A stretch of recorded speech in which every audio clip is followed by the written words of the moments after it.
Knights Templar, the hidden pattern behind the order. Episode 6, When Power Changed Hands.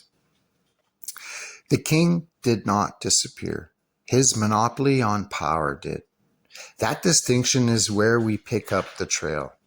By the 18th and 19th centuries, Europe had already experienced civil war, regicide, revolution, and constitutional upheaval. The crown could still command armies and sign laws, but another form of power had matured beside it. Capital that could move across borders, survive governments, and accumulate through generations. Merchant houses became banking houses. Banking houses financed governments, railways, and trade. Corporations acquired privileges once associated with states. The transformation wasn't announced. There was no single revolution declaring that financiers had replaced kings. It happened gradually, transaction by transaction, until wealth could influence the machinery of government without sitting on the throne. The wealthy families promised in our last episode now become worth following precisely because their histories leave paper trails. The Rothschilds, Barings, Warburgs, Morgans, Sassoons, Schroeders, and later the Rockefellers and other industrial dynasties did not emerge from one common organization, nor did they all pursue the same objectives. Their fortunes came from different places and different periods, but their businesses repeatedly intersected with the same expanding systems: government debt, international trade, railways, commodities, shipping, insurance, mining, oil, and industrial production. That doesn't establish a hidden command structure. It establishes something we can actually investigate. Concentrated wealth was becoming increasingly connected to the infrastructure through which nations themselves operated. Nathan Mayer Rothschild is a useful place to begin because the story attached to his family illustrates the transformation perfectly. The Rothschild banking network expanded from Frankfurt into London, Paris, Vienna, and Naples, allowing the family to operate across political borders while Europe remained divided into competing states. Their business included government securities and international finance. The Barings developed a similarly international reach from London, eventually becoming deeply involved in sovereign and corporate finance. These houses did not need to own governments because governments came to them.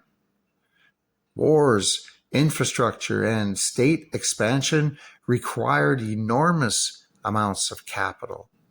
The medieval king who borrowed from a wealthy creditor had evolved into a modern government, selling its obligations to an international financial market. Now watch what happens when capital meets empire. The East India Company had already demonstrated that a commercial corporation could possess military power and administer territory, but the 19th century expanded the model dramatically. European companies and investors became embedded in colonial economies built around commodities and extraction. Cotton fed textile mills, sugar generated fortunes. Tea and coffee became global commodities. Tobacco moved through enormous trading networks. Rubber, minerals, and eventually petroleum became strategic resources. Plantation owners, merchants, insurers, shipping companies, banks, and governments were not necessarily one organization, but they occupied the same economic ecosystem. A commodity could therefore connect the plantation in one hemisphere to a bank in another, a shipping company to an insurer, an insurer to a government bond, and a government bond to the financing of war. That is why the commodity trail matters. Cotton was not simply cotton when it became the foundation of an international textile economy. Tobacco was not simply tobacco when governments taxed it and merchants transported it across oceans. Tea was not simply a drink when companies built monopolies around its production and distribution. Sugar was not simply food when plantations, enslaved labor, shipping, and European finance all became tied together. The same principle could later apply to oil, gas, pharmaceuticals, logging, and agricultural inputs. Control doesn't always mean owning the raw material. Sometimes it means financing the people who extract it, transporting it, insuring it, processing it, distributing it, or lending against it. And this is where the pirates and privateers we touched in earlier episodes deserves another look. The romantic pirate standing alone against an empire is only one part of the story. Privateering allowed states to authorize private ships to attack enemy commerce, turning maritime violence into a commercial activity. Merchants, governments, ship owners, insurers, and privateers could therefore occupy overlapping networks. A captured cargo could enrich a private crew, damage an enemy state, and benefit a merchant competitor simultaneously. The Atlantic economy was not built solely by peaceful trade. It developed through competition, monopoly, piracy, privateering, slavery, colonial warfare, and financial speculation, with governments repeatedly granting private interests extraordinary privileges. Those networks also produced information. A merchant who knew where ships were sailing knew where commodities were moving. A banker who financed merchants could see which markets were expanding and which governments were in trouble. An insurer calculated risks that governments themselves sometimes struggled to understand. A newspaper proprietor could shape how commercial and political events were to be interpreted. The same expanding communications system that allowed capital to move also allowed information to move. Newspapers, telegraph lines, and later radio created something previous centuries never possessed: the ability to influence millions of people. Money and information were beginning to travel at comparable speed. Political organizations adapted to the same environment. Freemasonry had spread through Europe and the Atlantic world. Revolutionary societies, nationalist organizations, socialist movements, unions, and religious networks developed their own structures. Some organizations genuinely opposed one another. Some members crossed ideological boundaries. Governments infiltrated movements. Political factions used propaganda, and clandestine operations became increasingly sophisticated. We should all resist the temptation to collapse all of these groups into one secret hierarchy. Their conflicts were real, but that makes the investigation more interesting because competing organizations could still share members, financing channels, meeting places, publishers, or temporary objectives without becoming one organization. Then there is the darker mechanism: propaganda.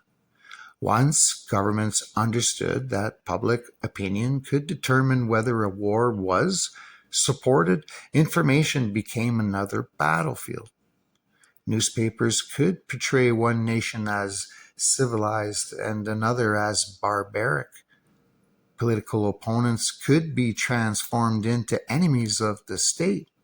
Revolutionary movements could manufacture heroic narratives while governments manufactured terrifying ones. Later, radio and cinema would make this exponentially more powerful. The question isn't whether propaganda existed, it unquestionably did. The question is who possessed the printing presses? Who financed them? Who distributed the message, and what political outcome the message was intended to produce? That brings us to assassinations, because the murder of a political leader can change an entire system in minutes. Abraham Lincoln is one example. James Garfield, William McKinley, and later European leaders provide others. Some assassinations were committed by individuals with identifiable motives. Others became surrounded by competing explanations. But the event itself is only the beginning.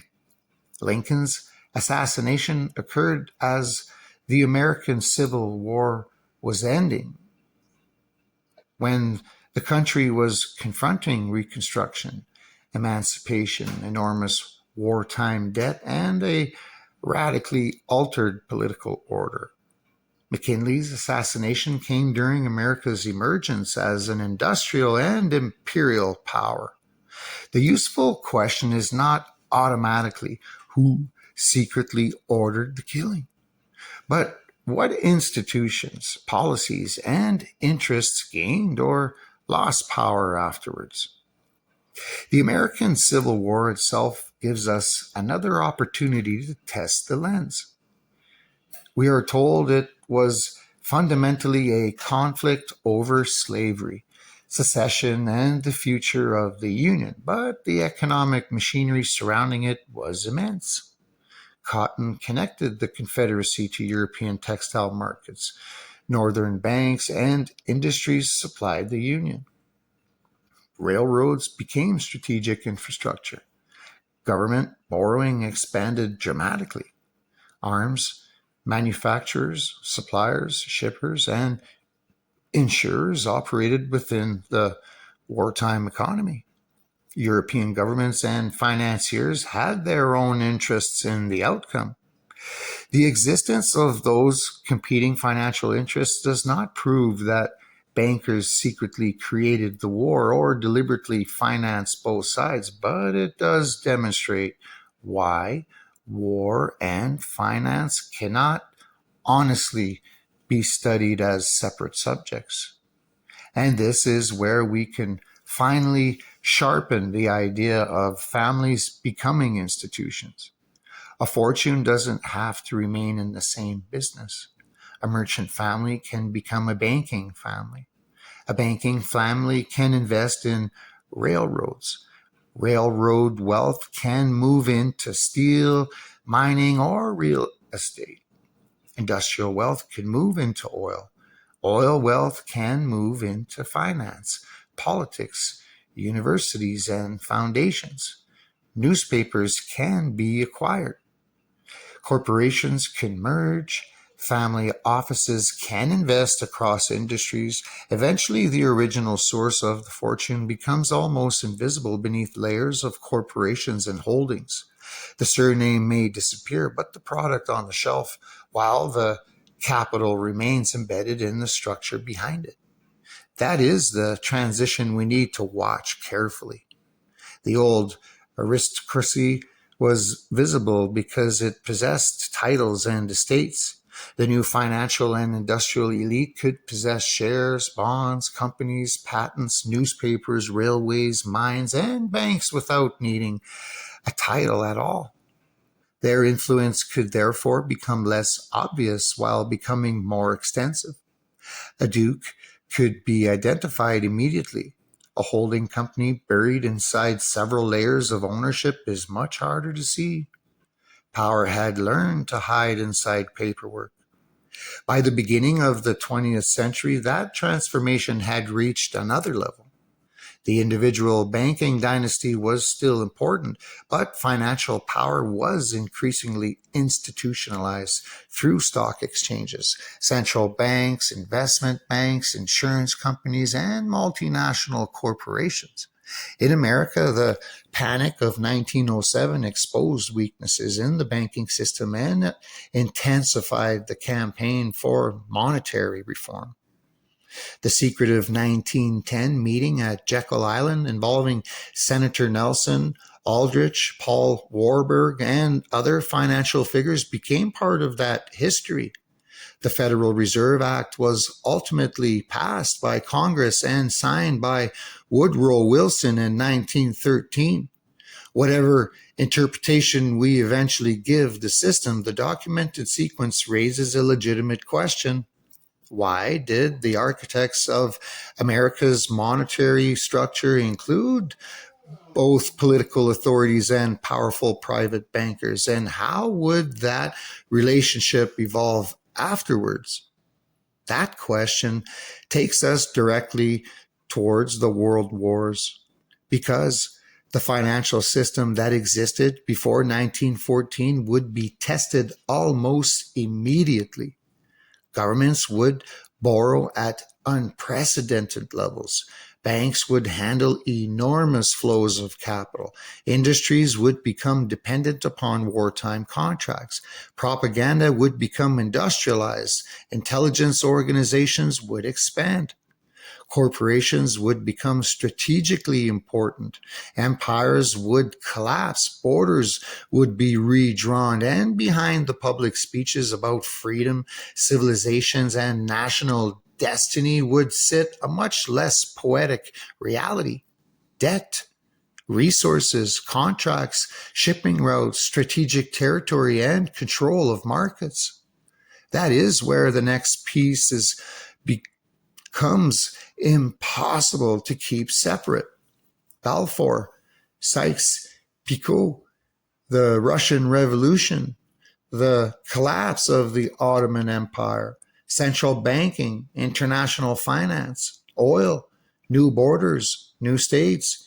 We aren't going to treat those as unrelated chapters. We're going to place them on the same timeline and ask what changed hands each time the old political structure collapsed. Because by then, power won't simply belong to kings, presidents, or prime ministers. It will belong to whoever can influence the money, information, resources, and institutions underneath them. 1914 changes the scale of the investigation. Until this point, financial power could move around governments, influence governments, and sometimes became entangled with governments. Now the entire industrial world is mobilized for war. Credit becomes ammunition. Steel becomes strategy. Oil becomes military power. Railways become arteries. Shipping becomes a target. Telegraph cables become strategic infrastructure. Governments borrow on a scale previous generations could barely imagine, while banks, manufacturers, insurers, shipping companies, and commodity traders become indispensable to the war machine. The old relationship between ruler and financier has become something much larger. A government cannot fight a modern war without an industrial and financial system capable of sustaining it.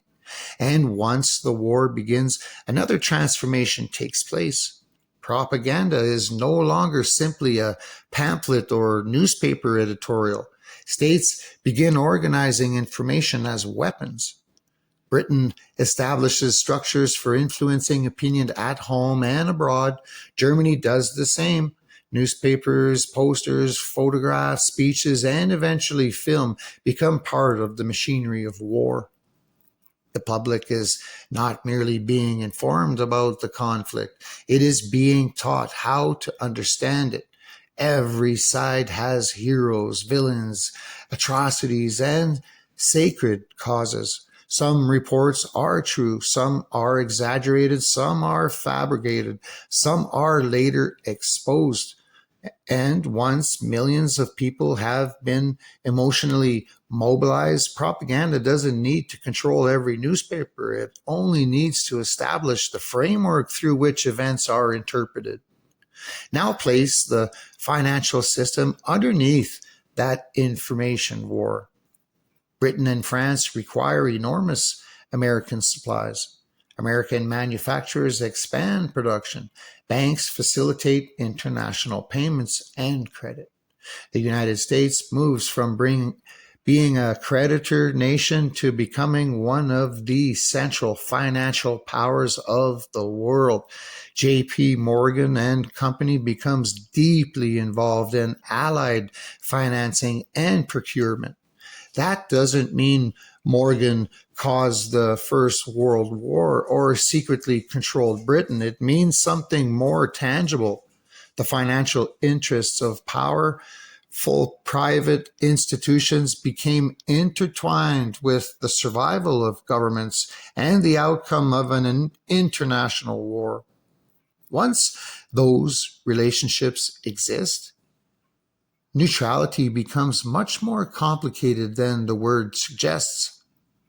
Then the map itself begins to break apart. Russia collapses into revolution.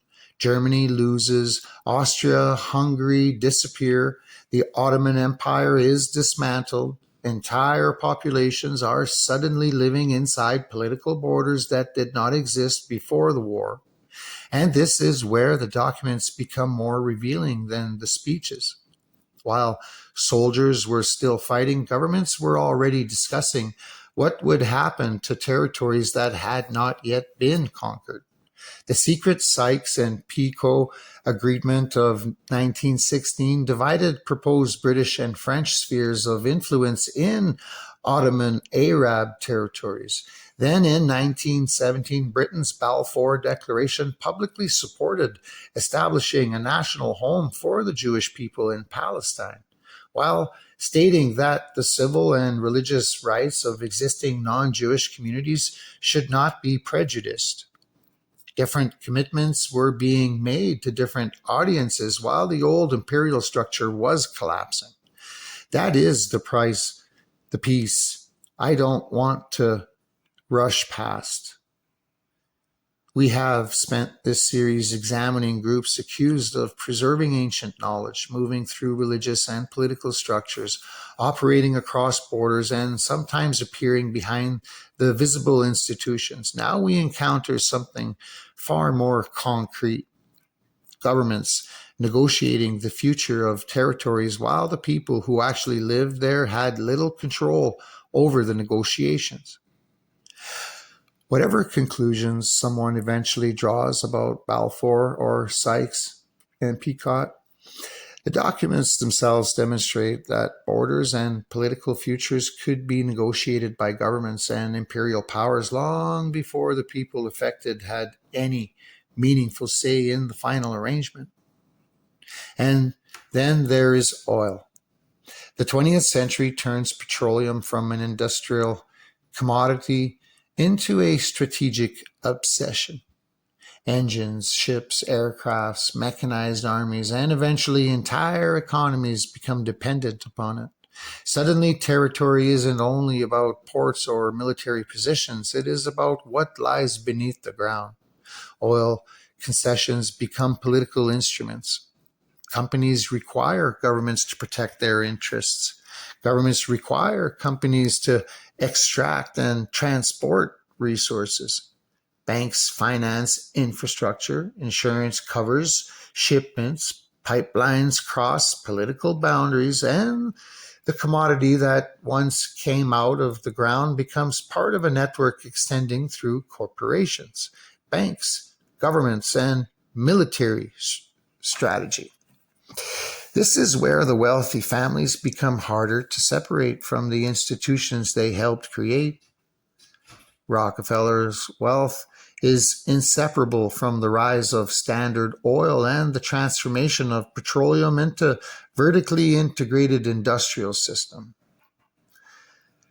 Morgan wealth became associated with banking, railways, and industrial consolidation. The Rothschild network remained prominent in European finance. Warburgs became significant in American and European banking. Sassoon wealth expanded through Asian trade and commodities before moving into other sectors. These families were not one organizations, and their interests were not identical, but the historical development is unmistakable. Family fortunes increasingly became corporate structures capable of surviving individual generations. That changes the nature of inheritance. The medieval lord inherited an estate. The 19th century industrialist could inherit shares. The 20th century investor could inherit a portfolio spread across dozens of companies. The family could establish a foundation, university, bank, trust, or corporation that continued operating after the original fortune builder died. The name on the door might eventually disappear while the capital continued circulating underneath. This is why tracing individuals alone isn't enough. We have to follow ownership. And once we follow ownership, the media becomes impossible to ignore. Newspapers become businesses. Radio networks become businesses. Film studios become businesses. Advertising becomes an enormous industry. The same corporations that depend upon markets depend upon public confidence. Governments depend upon public support during war. Political parties depend upon donors. Newspapers depend upon owners and advertisers. Universities depend upon wealthy benefactors. Foundations distribute money into research, education, and public institutions. None of these relationships automatically create centralized control, but together they create something much more subtle: the ability of concentrated wealth to influence the environment in which political decisions are made. Then the assassination pattern returns. Archduke Franz Ferdinand was killed in 1914, and the event becomes the immediate trigger for the First World War. President Woodrow Wilson survives an attempt on his life during his presidency, while other leaders across the world are assassinated during the same turbulent era. The important distinction is that an assassination can be both an individual crime and a political event. The killer may have one motive while governments use the event for another purpose. The public receives a simplified story because political systems require an explanation quickly. The investigator has the luxury of asking what happened before and after. That same principle applies to the Russian Revolution. The Tsarist regime collapses, a provisional government emerges. The Bolsheviks seize power. Civil war follows. Foreign governments intervene. Financial networks, intelligence services, ideological organizations, and industrial interests all operate within the chaos. This is where the popular story becomes dangerous because it is tempting to reduce everything to one sentence. Bankers funded the revolution. There were certainly international financial and political connections surrounding revolutionary Russia, but the revolution also had enormous internal causes: war exhaustion, food shortages, economic breakdown, class conflict, and the failure of the Tsarist system. The interesting question is therefore not whether a single family secretly manufactured the revolution. It is which outside interests interacted with which factions, through which channels, and with what consequences. And now we encounter a reoccurring feature of history. Organizations that publicly oppose one another can still operate inside the same larger environment. Capitalists can fight socialists, monarchists can fight Republicans, Catholics can fight Protestants, nationalists can fight internationalists, governments can denounce revolutionary movements while secretly negotiating with people connected to them. Intelligence agencies can infiltrate organizations they officially oppose. Newspapers can condemn one political faction while investors connected to their owners profit from the economic consequences. Conflict does not require everyone to be on the same side. That distinction becomes crucial when examining claims about false flags. A false flag is not simply an event that produces an unexpected political consequence. It requires evidence that an actor deliberately carried out or staged an action while disguising its origin. Governments have demonstrated several uses, deception, and covert operations, but the existence of those operations cannot be used as proof that every unexplained event was one. So the standard has to remain brutal. Documents, orders, money, witnesses, communication, operational capability, and aftermath. If the evidence isn't there, the theory remains a theory. If it is there, then ridicule isn't an argument against it. The same standard applies to secret societies. Freemasonry, revolutionary fraternities, intelligence networks, political clubs, and other organizations need to be separated rather than dumped into one enormous conspiracy. Some had competing objectives, some changed dramatically over time. Some members belonged to multiple organizations. Some organizations were infiltrated by governments. Others became vehicles for political movements. The interesting question isn't whether the secret societies controlled history. It is, were specific organizations intersected with specific political and financial networks at specific moments? Now, bring the Federal Reserve back into the picture. The Federal Reserve System was created in 1913 after years of debate over American banking instability. Its structure was deliberately complicated, combining a federal board of governors with 12 regional reserve banks. The Jekyll Island meeting of 1910 is particularly interesting because several prominent bankers and policymakers worked privately on monetary reform before the public proposed emerged. That does not prove that bankers secretly created the Federal Reserve outside democratic government. Congress enacted the Federal Reserve Act, but it does show that private financial expertise and public political authority were present together at the birth of America's modern central banking system. The relationship deserves investigation precisely because it is documented rather than imaginary. And once a central bank exists, the nature of power changes again. Governments no longer depend solely upon individual financiers. Monetary policy can influence credit, interest rates, banking conditions, and the availability of money throughout the economy. Central banks can purchase government securities. Governments can issue enormous quantities of debt. Commercial banks can create credit. Corporations can access capital markets. Investors can move money internationally. The system becomes self-reinforcing. A country doesn't need to be owned by a bank for financial conditions to constrain what its government can realistically do. That brings us to the corporations that increasingly resemble countries in everything except the flag. Oil companies cross borders. Mining companies operate continents away from their headquarters. Pharmaceutical corporations develop products in one country, manufacture them in another, and sell them across dozens more. Agricultural corporations control enormous portions of seed, fertilizer, and food processing markets. Media corporations can reach billions of people. Technology companies can hold more information about populations than many governments could once collect.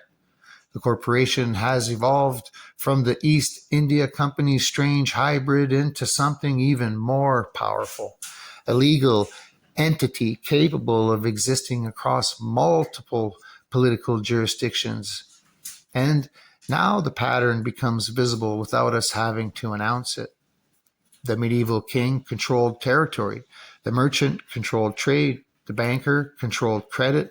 The industrialist controlled production. The corporation controlled infrastructure. The media company controlled information. The central bank influenced monetary conditions, and governments increasingly depended upon all of them. That doesn't mean there is one hidden council sitting above humanity. It may be something more complicated, a system in which power doesn't have to belong to one group because different forms of power reinforce one another. Money needs markets. Markets need infrastructure. Infrastructure needs government. Government needs credit. Credit needs banks. Banks need stability. Stability depends partly on information. Information shapes politics. Politics determines regulation. And regulation determines who can compete. And the people who understand the entire system can operate across several of those layers at once. That is a very different theory from the cartoon version of conspiracy. And it gives us somewhere much more interesting to go. Because we have now reached a point where the question is no longer simply who was wealthy. It becomes who controlled the mechanisms through which wealth could reproduce itself. And once we begin mapping those mechanisms, banking, commodities, corporations, media, political organizations, central banks, intelligence networks, and international agreements, the 20th century stops looking like a collection of unrelated disasters. It starts looking like the moment when all of these systems finally collided.